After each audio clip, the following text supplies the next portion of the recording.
देखिए, एक प्रियव्रत हुए हैं, स्वयंभू मनु के पुत्र प्रियव्रत, उनके पुत्र आग्निध्र, उनके पुत्र नाभि, उनके पुत्र ऋषभ, भगवान के अवतार है ऋषभ, उनके 100 पुत्र थे ऋषभ के। 100 पुत्रों में एक थे भरत। ये जो आप भारतवर्ष नाम सुनते हैं, ये भरत के नाम से पड़ा है भारतवर्ष, ऋषभ के पुत्र के। पहले इसका नाम था अजनाभ वर्ष, तो भरत के राजा होने पर इसका नाम पड़ गया भारतवर्ष।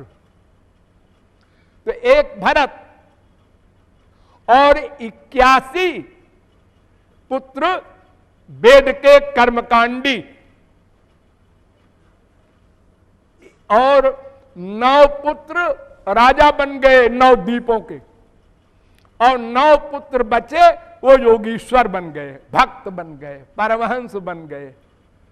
सब लोकों में उनकी गति, दिगंबर बिना वस्त्र के रहते थे और कहीं भी जा सकते थे, रोक नहीं कहीं। इतनी बड़ी पावर थी उन 9 में, सब 9 में। तो एक बार विदेह निमि राजा बहुत बड़ा यज्ञ करा रहे थे। वो घूमते घामते जैसी मौज आ गई, वहां पहुंच गए यज्ञ में। तो राजा निमि ने बड़ा सत्कार किया, पूजा किया, आरती किया, बड़ी कृपा किया, आप लोग पधारे बिना बुलाए। तो आप कुछ हम आपसे पूछे, समझे? हाँ पूछो पूछो। अब पूछ रहे हैं, अत आत्यंतिकम क्षेमम, जो आत्यंतिक कल्याण हो, यानी जिस कल्याण के बाद अकल्याण ना आवे, तो पृच्छामो भवतो नघा, आप लोगों से मैं वही पूछना चाहता हूं। वो क्या है? आत्यंतिक कल्याण का मार्ग क्या है? 11वें स्कंद के दूसरे अध्याय का 30वां श्लोक है। फिर बोले, धर्मान भागवतान ब्रूत यदि न श्रुतये क्षमम यई प्रसन्न प्रपन्नाय दास्यत्यात्मानमप्यजा। महाराज वो भागवत धर्म बताइए कि जिसके पालन करने से आप, यानी भगवान अपने आप को बेच देते हैं। वो कौन सा धर्म है? अब ये सुन करके सबसे पहले कवि, 9 योगीश्वरों में पहले का नाम है कवि। वो कवि बोले, ध्यान पूर्वक सुनो, ये भागवत का सबसे इंपॉर्टेंट श्लोक है। भयम द्वितीयाभिनिवेशतस्या दीशादपेतस्य विपर्ययो स्मृति तन्माया तो बुध आभजेत्तम भक्त्यैकयेशम गुरुदेवतात्मा। ये जीव भगवान से विमुख है। एक दिन हुआ ऐसा नहीं। अगर एक दिन हुआ और फिर माया लग गई, तब तो फिर हम भगवत प्राप्ति करेंगे तो फिर लग जाएगी, फिर तो माया भगवान के ऊपर उसका स्थान हो जाएगा। ऐसा नहीं, सदा से जीव भगवान से विमुख है, इसलिए उस पर माया का आधिपत्य है। रीजन बताया, रोग की का जो कारण है, इसलिए उसका इलाज क्या है? गुरु को अपना इष्ट देव और अपनी आत्मा गुरुदेवतात्मा मानकर श्री कृष्ण की भक्ति करो। तो सन्मुख हो जाओगे, जो विमुख हो सन्मुख हो जाओगे, सन्मुख हो जाओगे माया भाग जाएगी।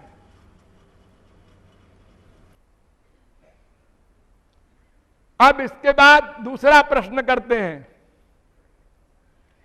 अथ भागवतम ब्रूत, भागवत बताइए भगवान के भक्त का क्या लक्षण है। या धर्मो यादृशो नृणाम, 11वें स्कंद के दूसरे अध्याय का 44वां श्लोक है। अब बता रहे हैं भक्त का लक्षण। नंबर 1, जो सर्वश्रेष्ठ भक्त है, यानी भक्त की जो सबसे ऊंची कक्षा है, वो ये है, सर्वभूतेषु यः पश्येत् भगवत भावमात्मनः भूतानि भगवत्यात्मन्येष भागवतोत्तम। 11वें स्कंद के दूसरे अध्याय का 45वां श्लोक। जो सब में भगवान को ही देखता है और सबको देखता ही नहीं, यह सर्वोत्तम भक्त है। यानी एक ही भक्त की कई अवस्थाएं होती हैं, तो सबसे ऊंची अवस्था वो है जब वो कुछ देखे ही ना, सब जगह श्री कृष्ण को देखे। और नंबर 2, वो भक्त है ईश्वरे तदधीनेषु बालिशेषु द्विषत्सु च प्रेम मैत्री कृपोपेक्षा यह करोति समध्यम। ये मध्यम क्लास का भक्त है जो अलग अलग में अलग अलग की भावना रखे। ईश्वरे, भगवान में भक्ति हो, प्रेम हो, और भक्तों में मैत्री हो, और मूर्खों में कृपा की भावना हो, दया की भावना हो, उसको समझाओ, वो बेचारा अज्ञानी है। और जो दुश्मन हो, दुश्मनी करता हो तुमसे, उससे उदासीन हो जाओ, अलग रहो, तटस्थ रहो। तो ऐसा जो भक्त है वो मध्यम क्लास का है। 11वें स्कंद के दूसरे अध्याय का 46वां मंत्र है, श्लोक है। अब थर्ड क्लास के भक्त को बता रहे हैं, अर्चाया में वह हरे पूजाम यश्रद्धये सते न तद्भक्तेषु चान्येषु सभक्त प्राकृत स्मृता।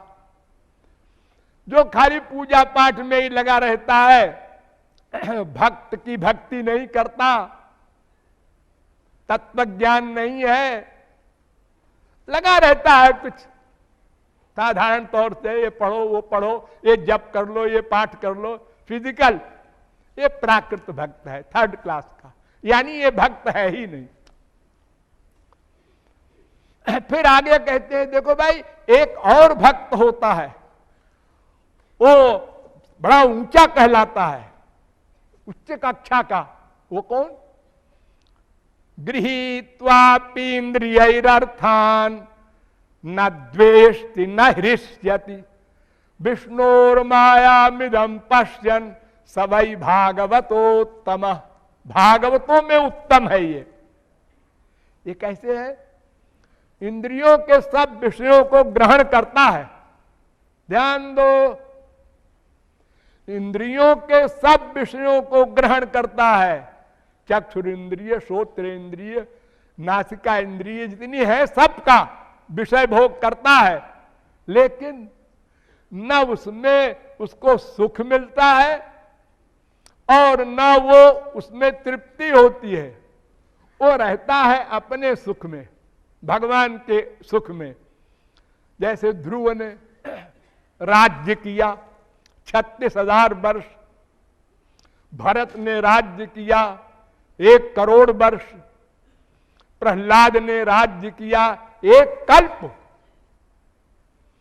43,20,000 वर्ष का 4 युग 71 बार 4 युग बीत जाए तो एक मनवंतर, 14 मनवंतर बीत जाए तो एक कल्प, यानी 30,67,20,000 वर्ष का एक कल्प होता है। इतने दिन तक प्रहलाद ने राज्य किया। हम लोग भी वहां रहे होंगे। प्रहलाद कोई हमसे सीनियर नहीं है, तो हम लोगों ने क्या कहा होगा, अरे यार लोग कहते हैं कि इनको भगवान मिले हैं। हाँ सुनते तो हैं, तो क्यों जी इतने कल्पों भर हो गए इनको राज्य करते, इनका पेट नहीं भरा, वैराग्य नहीं हुआ, ये कैसी भगवत प्राप्ति है सब बकवास है जी, हम नहीं मानते। उस समय हम लोगों ने यही कहा होगा, अब तो पूजा करते हैं प्रहलाद जी की। हाँ? हम लोग अपनी माइक बुद्धि को भगवान के ऊपर भी अटैक करने में नहीं चूकते। अरे भाई देखो, कोई व्यक्ति कानून नहीं जानता तो एक वकील कर लेता है, तो उसी प्रकार अगर हम नहीं जानते हैं तो गुरु के द्वारा समझें, अपनी बुद्धि के द्वारा कैसे समझेंगे। कोई ABCD नहीं जानता और उसको खड़ा कर दो हाई कोर्ट में, सुप्रीम कोर्ट में वकालत के लिए, तो बेचारा क्या करेगा। वो गाउन पहना दो, ठीक है पहन लेगा, नॉलेज कहां से लाएगा वो। तो गुरु के द्वारा ही सब कुछ प्राप्त होगा, और गुरु के लक्षण ये सब बताए गए हैं जो आपके सामने हमने रखे। और भी सुन लो, न तथा में प्रियतम आत्मजो निर्न शंकर, न च संकर्षणो न श्रीर नैवात्मा च यथा भवान। 11वें स्कंद के 14वें अध्याय का 15वां श्लोक है। भगवान कहते हैं, मुझे मेरे भक्त जितने प्रिय हैं उतने प्रिय हमारे सगे बेटे ब्रह्मा, शंकर, अपनी श्रीमती लक्ष्मी, और तो और अपनी आत्मा भी मुझे उतनी प्रिय नहीं है जितने प्रिय भक्त हैं।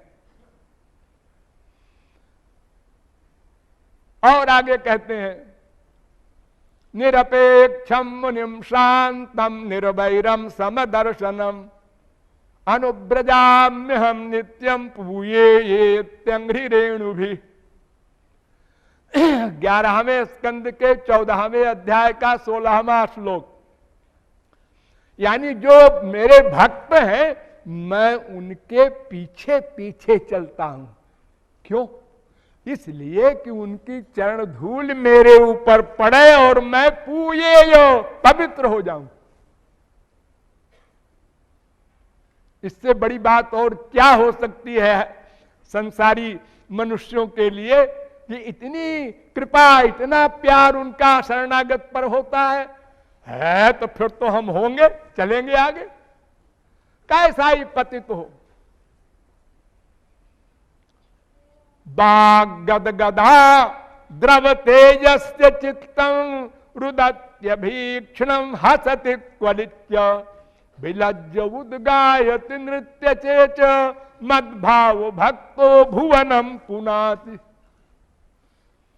11वें स्कंद के 14वें अध्याय का 24वां श्लोक, यानी भगवान के नाम गुण लीलाद के गान या श्रवण से जिसके आंखों में आंसू बहे, वाणी गदगद हो जाए,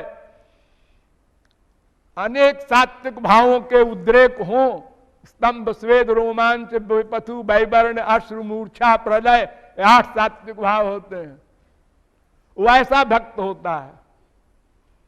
फिर आगे कहते हैं, त्रिभुवन विभव हे तवे प्यकुंठ स्मृति रजितात्म सुराद विज्ञात न चलति भगवत पदार बिंदालवनि मिषार्धमपि यस वैष्णवाग्रह। वो वैष्णवों में अग्र है। कौन? जिसका एक क्षण के लिए भगवान से मन अलग न हो और त्रैलोक्य की संपत्ति पाने पर भी मन उधर न जाए, ऐसा महापुरुष। तो इस प्रकार भक्त के सब लक्षण बताए। युधिष्ठिर ने पूछा नारद जी से कि महापुरुष का लक्षण बताइए, कैसे पहचाने उनको। उन्होंने कहा भाई देखो, महापुरुष के बारे में तो हमारी वाणी उतनी कोई अग्रणी नहीं हो सकती, क्योंकि वो बुद्धि से परे हैं। जैसे भगवान बुद्धि से परे हैं, ऐसे महापुरुष भी, दोनों एक हैं।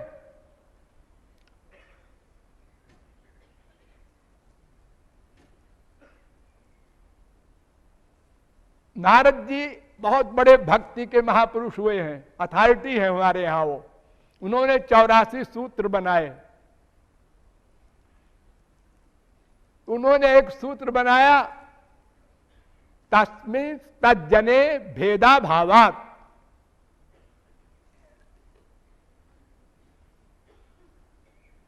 यानी महापुरुष और भगवान में भेद नहीं है, दो मत मानो, वो एक है।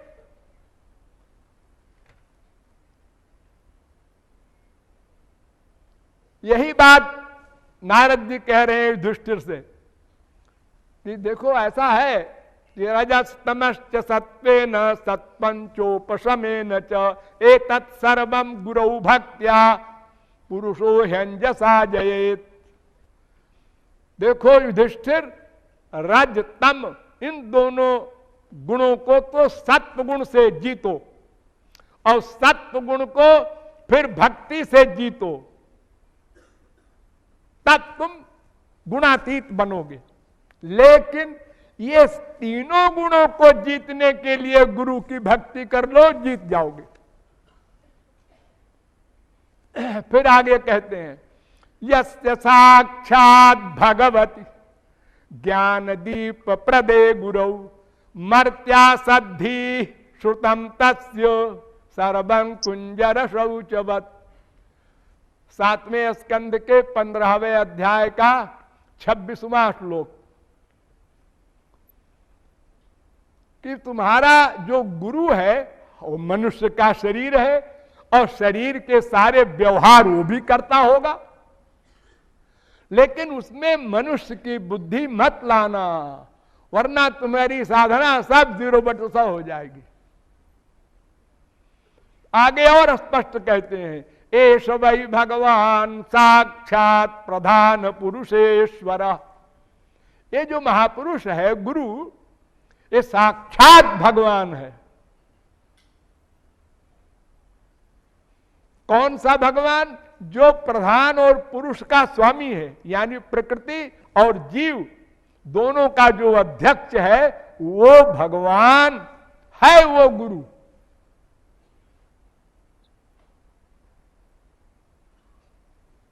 बड़े बड़े योगीश्वरों के द्वारा जो भगवान अगम्य है, अप्राप्य है, वो भगवान जितनी पावर का और जितनी उसकी इंपॉर्टेंस है, उसकी रिस्पेक्ट है, उतनी गुरु की है।